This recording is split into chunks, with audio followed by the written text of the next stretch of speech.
The Pittsburgh Steelers are favored for Saturday's game. It's the preseason finale, 6.5 points over the Detroit Lions. If you want to place a bet on any of the preseason action, week one will be here soon enough. Steelers open up September the 8th against the Falcons.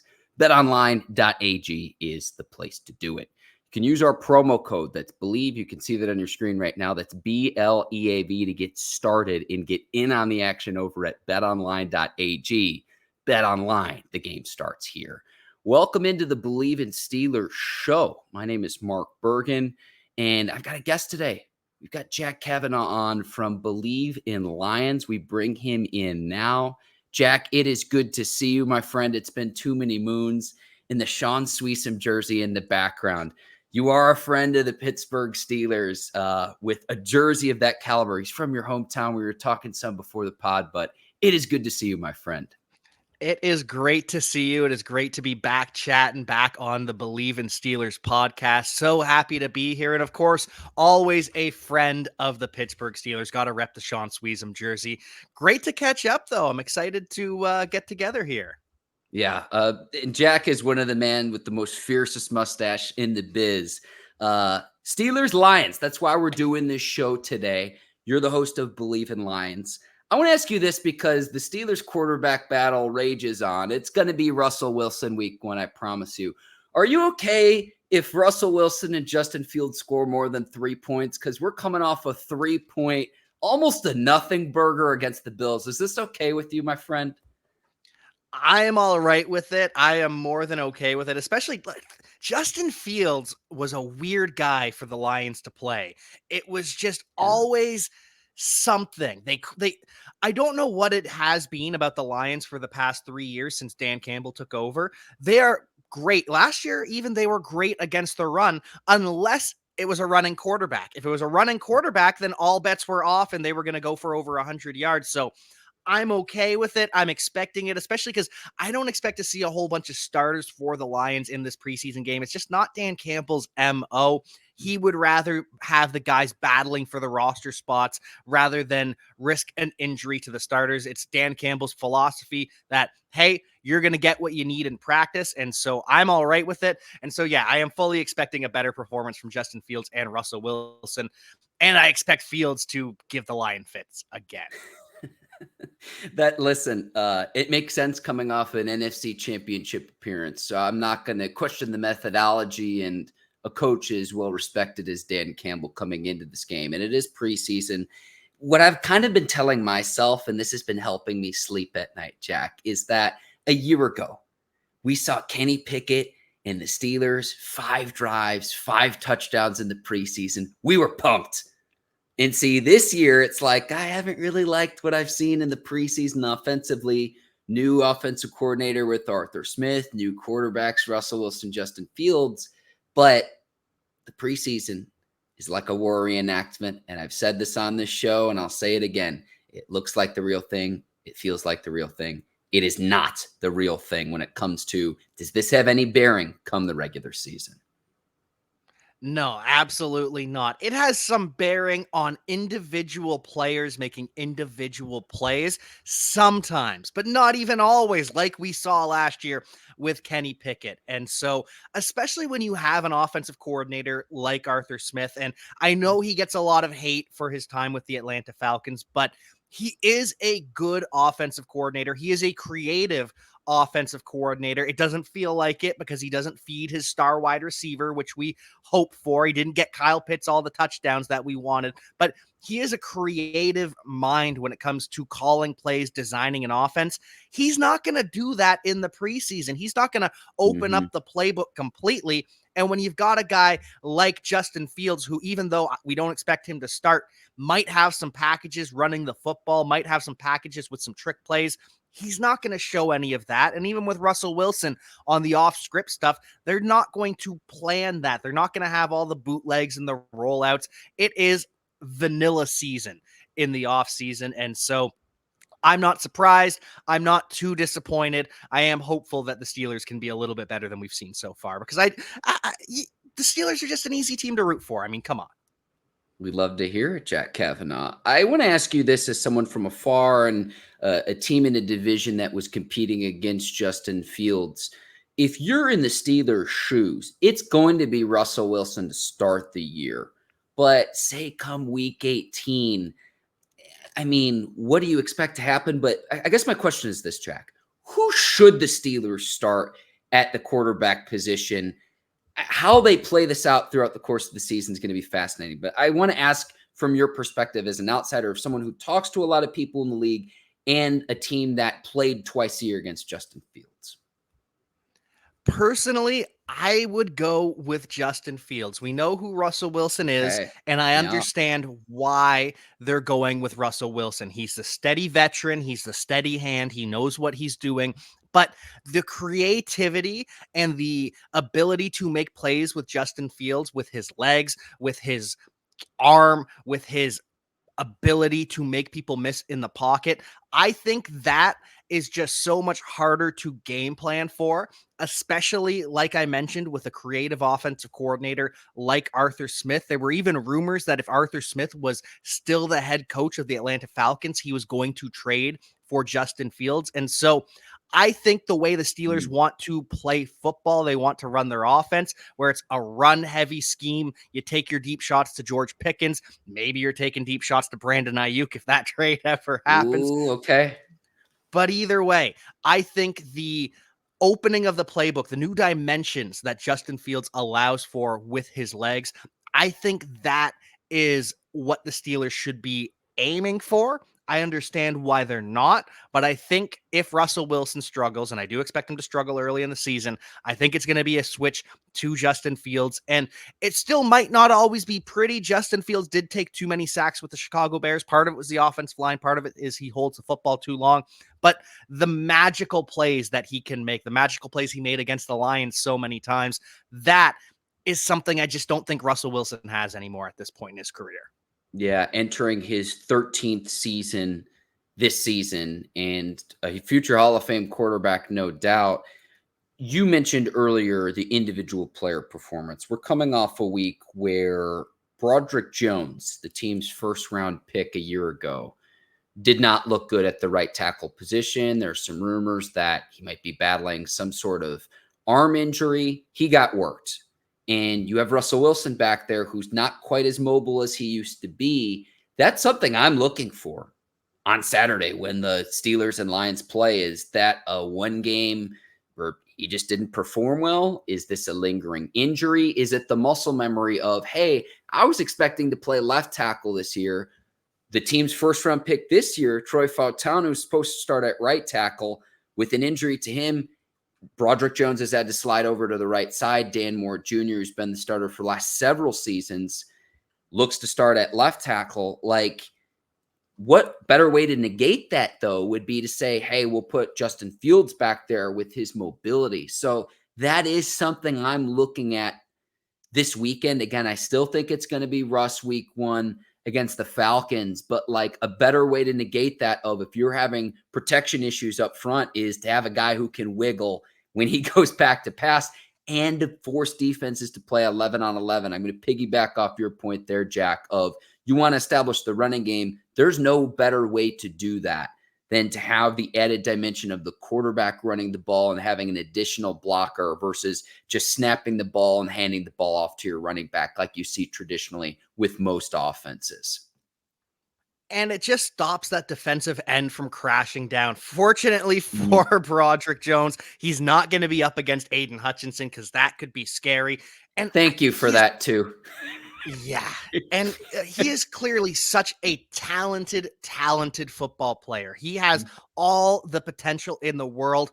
I hope it is a 1 week kind of aberration. I hope it's not a long-term injury like the rumors that we've been hearing. But like you mentioned, if that's going to be how the Pittsburgh Steelers offensive line is, if whoever the quarterback is, whether it's Russell Wilson, whether it's Justin Fields, is going to have players like Hendon Hutchinson bearing down on them in the regular season, I just trust Justin Fields a little bit more. Yes, he's going to take some sacks, unfortunately, that he shouldn't. He should get the ball out quicker. But at the same time, Russell Wilson hasn't been very good under pressure the last couple of years either. He's been good from a clean pocket, and we all think of Russell Wilson as this off-script kind of guy because that's who he was for so many years with Seattle. It's just not who he is anymore. He is not the make someone miss, roll out of the pocket, and find Golden Tate or someone else, DK Metcalf, whoever it is, Tyler Lockett downfield. That's just not who he's been the past couple seasons. So again, I think Justin Fields is the answer.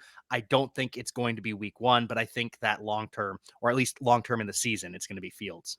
And ultimately, it's like whichever guy you start, in my gut, it's like by October, you make a change at some point, whoever starts, try to get things right with whoever you bring in. But sometimes you get what you pay for too. And look, the Steelers are paying both Justin Fields and Russell Wilson combined less than $5 million this year. Maybe you strike gold with one of them on how they're undervalued throughout the league. But again, there's times you get what you pay for. Having said that, I would rather go into this season, regardless of how it plays out, with Russell Wilson and Justin Fields as your quarterbacks versus if you were to have brought back Kenny Pickett, what you would have had to pay to bring back Mason Rudolph. Obviously, Mitch Trubisky did not work out in Pittsburgh at all either, and they got rid of him. So I'd at least rather turn over rocks and see what you have with how these quarterbacks are. They are undervalued by other teams in the league. I think Fields is at least capable of being an NFL starter. Is he going to win you a playoff game and lead you on a Super Bowl run? Maybe not. But I think the Bears did a disservice in the sense that they could have gotten out ahead of the draft and maybe gotten a 3rd or a 4th round pick. They waited and waited and waited. And when the dust settled after the draft, there were no other suitors. And that's why you have a conditional trade with the Steelers. If it's 51% of the snaps or more, the Bears will get a 4th round pick. If it's less than that, it's a 6th round pick. So if I'm the Steelers, let's see how long Russell Wilson can last before the wheels totally fall off, and then see what you have with Justin Fields this season. And that's why I liked what the Steelers ended up doing so much, because as you mentioned, Mason Rudolph is making about 75% of what those two are making combined. Jimmy Garoppolo to back Hang on, up say that Matthew again. Stafford. Say that again. Say that again about Mason Rudolph, because that just blew my mind right there, Jack. It's just to emphasize your point. He's making about 75% of what Justin Fields and Russell Wilson are making combined to be the backup with the Tennessee Titans. Jimmy Garoppolo, I think, is making 90% of what those two are making combined. You're getting 2 potential starting quarterbacks for backup quarterback money, and not even high-end backup quarterback money, because Sam Darnold's making $8 million this year, and that's without incentives. I love the Sam Darnold shade into the Minnesota Vikings. That's from the soul right there, Jack. It is. But it just, I understand why the Pittsburgh Steelers did what they did. Bringing back Kenny Pickett, especially after all the rumors. We don't have much of it substantiated, but just all the talk of how he handled things when he was benched or not benched, depending on who you ask, the way he handled it when they made the move and brought in Russell Wilson. I don't think that is how you build a cohesive locker room. So you had to move on. You had to move on from Mason Rudolph because you're getting 2 guys for about the same price. You had to move on from Mitchell Trubisky because, well, you just had to move on from Mitchell Trubisky. It would be a travesty if they brought him back. Yeah, it wasn't even on the bingo card to say that Mason Rudolph was going to be your best quarterback last year. Like when that came about, he really saved the Steelers season. Like straight up, Mike Tomlin was looking his first losing season. This is his 18th year. He's never been below 500. He was looking that square in the face after that Saturday night loss to the Indianapolis Colts late in the year. And it was like, there's no coming back from that. Mason Rudolph really galvanized this team, and it's the body language of the offensive players. And that's why I think with Omar Khan and company, where he's like, look, I didn't draft Kenny Pickett. We can just start over and try to get out of quarterback purgatory, something you tried to solve since the end of Big Ben's career, a future Hall of Famer. But that's always been my pushback with the people who say, well, why haven't the Steelers and Mike Tomlin achieved more recent playoff success? My question is who have your quarterbacks been? So Yeah. it all this goes hand in hand. Let me get us back on track though. You mentioned earlier the possibility of Brandon Aiyuk in a Steelers uniform. I'm in the camp of if this was going to come to fruition, it have already happened. What say you, Jack Cavanagh? I fully believed that Brandon Aiyuk was going to be a Pittsburgh Steeler about 2-3 weeks ago. It might have even been longer at this point. It feels like it's been 7 years since those rumors started. But as you just said, if it was going to happen, it probably would have by now. But at the same token, if he was going back to the 49ers, wouldn't having the price set by the Steelers and the Browns and the Patriots have helped that move happen? Wouldn't that have given a path? Okay, this is what he's worth. This is how we bring him back. So at this point, I really don't believe anything. I don't believe he stays with the 49ers. I don't believe he ends up with the Pittsburgh Steelers. Like I just don't believe anything when it comes to Brandon Aiyuk. It is just so weird how this whole situation has gone down. Mystery team, maybe? Well, the Commanders did just trade away Jahan Dotson earlier today to the Philadelphia Eagles. They got an extra third round pick. And who did Brandon Aiyuk play with back at Arizona State? One Jaden Daniels. So maybe, just maybe, Mm. this is the Commanders re-entering that race. It's probably a pipe dream, but wouldn't that just be so much fun? Wasn't the Commanders one of the teams he mentioned when he was on the Pivot podcast with Ryan Clark as well? Yep, and he's been hanging out with Jaden Daniels behind the scenes. They've been posting on Instagram, them just chilling out, being bros. And so I think it sounds as though it's the Steelers or the Commanders that he will sign off on for a trade. Will the 49ers accept either of those offers? Remains to be seen. It doesn't really make sense for the 49ers to trade a star wide receiver coming off an all-pro season when they're in their Super Bowl window where Brock Purdy's making less than $1 million per year. It doesn't make sense, but stranger things have happened. You just answered your own question, though, too, because eventually you're going to have to re-sign Brock and then Trent Williams at the left tackle position on that offensive line. You're going to have to lock up those players as well. So if I'm Aiyuk, it's like I want to try to go win a Super Bowl. I might be a little bit underpaid this year, but we see the premium that teams are paying wide receivers. Look at who's going to need receivers a year from now when you can hit the open market. Unless the 49ers would want to say, hey, we're going to try to franchise tag. But if I'm Aiyuk, look, I know that the Steelers, he and Pickens would be a fun duo, but if you're trying to win a Super Bowl, which will take that fame and the money and everything that comes to that tenfold if you win a Super Bowl, San Francisco is your best bet to do that this season of all the options that are currently on the table. I know that there's more than just the Super Bowl. Only one of the 32 teams do it, but that's where I'm at if I'm Aiyuk. I'll end here too. And I want to get to the next topic as well, is if the Steelers don't land Aiyuk, I think there's the possibility they go after another receiver to complement George Pickens. I think Pat Freiermuth could play a big factor in the passing game at the tight end position. I think Van Jefferson will get first crack with how the roster is as is right now. But, really anyone beyond George Pickens and Freiermuth don't really strike fear in your hearts from an opponent standpoint if you're playing the Pittsburgh Steelers. Just talking like if we were playing Madden right now.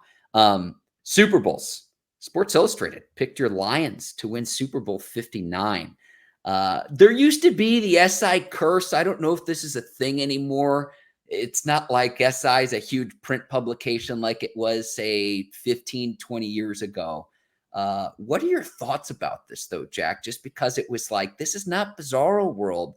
This is 2024 coming off a conference championship game. It's a team that's really looking to get over the top and actually bring home a Lombardi to the city of Detroit. I love it. I absolutely love it. For me personally, the bandwagon is open. And Dan Campbell said the same thing last year, that the bandwagon was open until the playoffs started. And then if you were rooting against the Lions once the playoffs started, all right, bandwagon's shut. We don't want you. But hey, the vibes are good here. You can join up with us at any time. It didn't work out the way we wanted. The NFC Championship still breaks my heart. But now we are back open. So if Sports Illustrated wants to hop on the Lions bandwagon, I'm all for it. Any other publication that wants to pick the Lions, I am here for it because this team is just so talented. It is the best roster that the Lions possibly have ever had. They completely revamped the secondary. The defensive line is one of the better defensive lines in the NFL.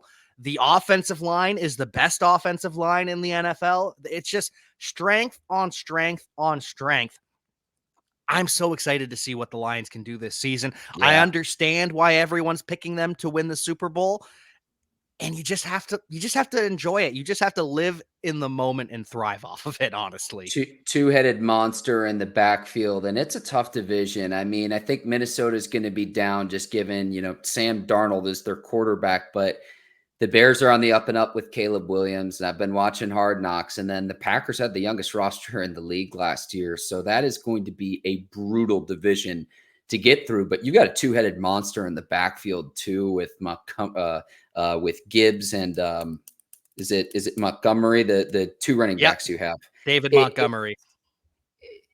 Good luck trying to stop those two guys, and then if you're able to do that, St. Brown on the outside, and it's like hats off to Goff to get his career back on track as well. And I mean, like, I look at it from the standpoint where it's as simple as this. The playoff win was the first playoff win since, 1992, a year ago. That was before I was born, Jack. So it's something I had never seen in my lifetime. And even just a playoff win, how that galvanized the city. If you really don't have a dog in the fight and you're just watching as a football fan, kind of hard to root against that. It really is. And that's why you saw so many people join the bandwagon. That's why you see, I saw a graphic the other day, how many different states are saying the Lions are winning the Super Bowl. Obviously, the Missouri and Kansas area, they're all picking the Chiefs. And out in California and some of the West Coast, they're all picking the 49ers. But just random states like in Indiana is picking the Lions to win. A bunch of the New England area states, they're picking the Lions. And it is just, how do you root against the Lions? It is just such a fun team. Amon-Ra St. Brown has a great podcast as well. He's hilarious in the media. Absolute stud. Aiden Hutchinson is a stud. And they're all just great people too. All their stories are just, hey, I love being here. I want to make Detroit good. How do you root against? Do you want me to keep going? Panay Stool, stud. I can keep going. Taylor Decker, Laporta, stud. Jamison Williams looks like he's going to break out this year. He's being the best player in training camp. Just studs across the board. Brian Branch looks like a future All-Pro. Yeah, it's listen, man. The only thing stopping any team in that division is the other teams in the division. I think that highly of the Packers, certainly with Jordan Love and company. And then again, I do think that the Bears are on the up and up. I think they're going to get better and better. Saturday, you got, is it Hendon Hooker is going to start for the Lions at the quarterback position? Again, I know a lot of the starters aren't playing. Yeah, Hendon Hooker is expected to start. Nate Sudfeld will be the backup. And this is kind of a prove-it opportunity for Hendon Hooker. He's had some ups and downs through training camp. He's had some fun highlights in the preseason, but the Lions have been kind of hesitating to give him the QB2 job. They drafted him to become a backup quarterback. A lot of people thought, oh, well, he could be the future starter. No, that's not why the Lions drafted Hendon Hooker. It never was. And he was kind of put behind the eight ball because he was injured coming into the season, so he wasn't able to participate in training camp. He wasn't able to practice for most of the season. And then when he finally is activated off the PUP list after recovering from the torn ACL, it's too late in the season for him to get actual practice reps, right? Yeah. All the focus is on Jared Goff. Teddy Bridgewater was getting a sprinkle here and there. So it's his first training camp. There's been some ups and downs. This final preseason game really is the opportunity for Hendon Hooker to claim that QB2 job so the Lions can cut Nate Sudfeld, bring him back on the practice squad as the QB3, rather than having to keep three quarterbacks on the roster just because if anything happens to Goff, who do you start?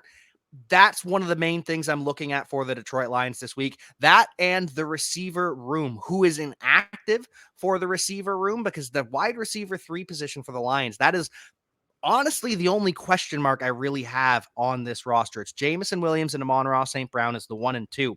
Khalif Raymond is going to make the roster and he's going to have a role, but he is a smaller, shiftier burner type guy. So that's what Jameson does. That's what Jahmyr Gibbs does out of the backfield. So the things he does doesn't really stand out as a wide receiver 3. So they want a guy like Caden Davis to break out, or a Donovan Peoples-Jones to reclaim the role that he had late in the season. So those are really the two things I'm watching: is can Hendon Hooker make plays and earn the QB2 role, and who's active at wide receiver and who's making plays to potentially be that wide receiver 3. Because right now it's looking like the Lions are going to be going shopping either through a trade, or whoever gets cut from different teams, they're going to be looking to add someone there as of now.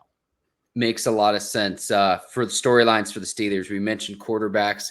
We mentioned what Broderick Jones looks like. You've got an injury in the backfield right now with Jaylen Warren dealing with the hamstring. He might miss the first week or 2 of the season. So if that's the case, is it going to be Cordero Patterson, a guy who has familiarity with Arthur Smith, or is it going to be one of these other young players to get an opportunity to be the complement to Najee Harris? Jaylen Warren is the lightning to Najee's thunder. So that's something I'm looking at. We mentioned receivers, but I'm going to go on the defensive side of the ball too. The slot cornerback position, Beanie Bishop, an undrafted rookie, has kind of solidified himself throughout camp.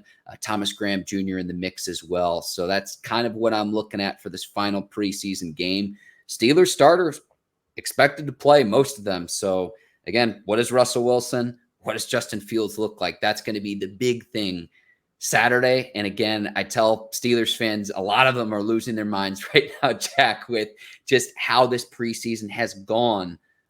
It doesn't have any correlation on the regular season. And probably the most important thing is, yeah, I'd like to see some points, but let's get to week 1 healthy and let's work out these kinks now in the preseason while we're in August versus September when it actually counts during the regular season. So a lot to lay out there on Saturday. If you have any thoughts about that, I know it's just what we're looking forward to from the Steelers standpoint. I'm hopeful for you, for the sake of Steelers fans, for the mental health of the Steelers fans. I'm hopeful that there's a highlight or 2 that gets everyone excited and just quiets those voices. Because for you put it so perfectly. It's the preseason. Let's not overreact. But it's got to be hard. And I know this for over the years as Lions fans. It's got to be hard listening to this, knowing that they're wrong, but still having to hear it constantly. So I hope it just quiets down a little bit with the Steelers making a highlight play or 2 against this Lions backup defense. I'll piggyback off that, and this is going to be my final point, Jack, is I turn on some of these national shows that I guess that technically it's still a battle. Mike Tomlin hasn't officially named a starter for week 1. Come on. And just look, I'll tie this to the sponsor of today's show, BetOnline.ag. If you can go and bet on this before the start of the season, I'm sure the odds have shifted some. But even if Justin Fields lights it up for 1 preseason game, because the flip side of that is also true, even with success, that doesn't mean anything.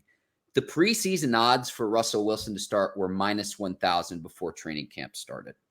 It's going to be Russell Wilson week 1 of the regular season. You heard it here. But if I have to watch one more national show where they're arguing of, oh, is this still a battle and maybe Fields will win, it's just like you're not paying any attention to what is actually going on in reality. No, if Fields was going to win the job, he would have done it when Russell Wilson was out with a calf injury. He didn't. Straight up. Unfortunate, but Russ is going to start week 1. And I expect Fields to get an opportunity at some point this season. I don't know when that will be, but he will get an opportunity at some point. I can promise you that. He is Jack Cavanagh from Bleav in Lions. Jack, if there is anything that you need to tease with your work over at the Bleav Network or anything else that you're doing, the floor is yours. Make sure you go check out the Bleav in Lions podcast. Make sure you follow me on all social medias at Javanagh87. And just make sure you follow along with all the great content that Bleav has across the board. Every single team, every single sport, just whatever you're into, Bleav has it for you. So make sure you follow along with this journey through the 2024 NFL season. Thank you so much for having me, Mark. Always a pleasure when we get to chat. And I'm excited for Saturday. Yeah, excited for Saturday, excited for the season. Thanks to today's presenting sponsor, BetOnline.ag. Again, our promo code Bleav over at BetOnline.ag. The listeners and the viewers, thanks for so much for taking the time to watch. And our guest, Jack Cavanagh, the absolute tops over at Bleav in Lions. My name is Mark Bergin. Enjoy the game Saturday. I'll be back on this field with post-game reaction live immediately after Steelers and Lions in the preseason finale. I'll see you then. Until then, take care. So long, everybody.